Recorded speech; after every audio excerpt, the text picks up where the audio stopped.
பிரியமானவர்களே, இந்த காலை வேளையிலே உங்களை சந்திக்கிறது நான் மிகுந்த மகிழ்ச்சி அடைகிறேன். எல்லாம் நல்லா இருக்கீங்களா? இந்த நாளிலே கர்த்தர் நமக்கு கொடுக்குற வார்த்தை எபிரேயர் புஸ்தகம் 13வது அதிகாரம் 5வது வசனம். நீங்கள் பண ஆசை இல்லாதவர்களாய் நடந்து உங்களுக்கு இருக்கிறவைகள் போதும் என்று எண்ணுங்கள். நான் உன்னை விட்டு விலகுவதும் இல்லை, உன்னை கைவிடுவதும் இல்லை என்று அவர் சொல்லியிருக்கிறாரே. நான் உன்னை விட்டு விலகுவதும் இல்லை, உன்னை கைவிடுவதும் இல்லை என்று அவர் சொல்லியிருக்கிறாரு.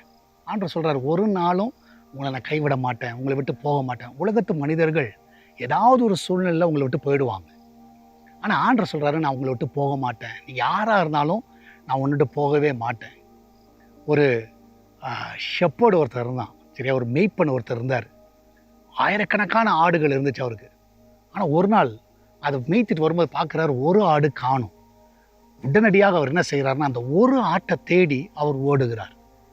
அதை போய் கண்டுபிடிக்கிறதுக்கு பிரயாசப்படுகிறார். நம்ம நினைக்கலாம், எப்போ உன்கிட்ட தான் 1000 ஆடு இருக்கு. அந்த மெய்ப்பன்ட்ட கேட்டால் சொல்கிறாரு, இல்லை, அந்த ஒரு ஆட்டையும் நான் என்ன பண்ண மாட்டேன், கண்டிப்பாக மறக்க மாட்டேன், அதை விட்டு விலக மாட்டேன், அதை எப்படியாலும் மந்தையில் வந்து சேர்ப்பேன். நான் சொல்ல தேவன் அப்படி தான். நிறைய பேர் ஆண்டவர் நேசிக்கலாம், நிறைய பேர் ஆண்டவர் நேசிக்கலாம். ஆனால் ஒரு காரியம் நல்லா புரிஞ்சுக்கோங்க, அவர் ஒரு நாள் உங்களை விட்டு விலகவே மாட்டார். நீங்கள் 1000ல் நீங்கள் எத்தனாவது ஆளாக கூட இருக்கட்டும், கர்த்தர் உங்கள் கூட தான் இருப்பார். நம்மளால் ஜெபிக்கலாமா? நன்றி ஆண்டவரே, அருமையான வேலைக்காய் சோத்திருக்கிறோம். அநேகர் எங்களை விட்டு போயிருக்கலாம், பணத்தினால் போயிருக்கலாம், ஆண்டவரே சில பிரச்சனைனால போயிருக்கலாம், சில போராட்டத்தினால போயிருக்கலாம். ஆனால் நீர் என்ன சூழ்நிலை வந்தாலும் நீ எங்களை விட்டு போக மாட்டேன் என்று சொல்லியிருக்கிறீர், எங்களை கைவிட மாட்டேன் என்று சொல்லியிருக்கிறீர். இந்த பிள்ளையோட வாழ்க்கையில் எல்லாம் நன்மை நிறைவாய் கொடுங்கப்பா. யார் அவர்களை விட்டு போயிருந்தாலும் நீங்கள் போகாமல் அவங்க கண்ணை மூடுற வரைக்கும் நீங்கள் அவங்க கூடவே இருந்து நடத்துங்க ஆண்டவரே. இதனாலே கர்த்தாவே, அன்றைய வேலைக்கு செல்லுகிற பிள்ளைகள், வீட்டில் இருக்கிற பிள்ளைகள், படிக்கிற பிள்ளைகள், காலேஜுக்கு போகிற பிள்ளைகள், ஆஃபீஸ் போகிற பிள்ளைகள், எல்லாரோட நீங்கள் இருங்க. ஒருவேளை அவங்கள விட்டு நிறைய ஃப்ரெண்ட்ஸ் எல்லாம் போயிருக்கலாம், உயிர் தோழர்கள்லாம் பிரிஞ்சு போயிருக்கலாம். ஆனால் நீங்கள் அவங்க கூட இருங்க ஆண்டவரே. அன்ற குடும்பத்தில் அநேகர் ஆண்டவரே கர்த்தர் நிறைய பேரை இழந்திருக்கலாம், மரணத்தை பார்த்துருக்கலாம். ஆனால் நீங்கள் அவங்க கூட இருந்து அவளை பலப்படுத்தணுமா ஜெபிக்கிறேன்.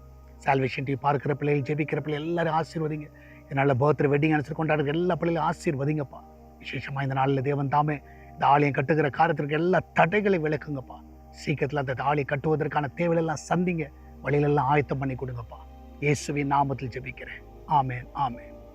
பிரியமானவர்களே, மனிதர்கள் உங்கள்கிட்ட போயிருக்கலாம், பயப்படாதீங்க, கர்த்தர் உங்க கூட தான் இருப்பார்.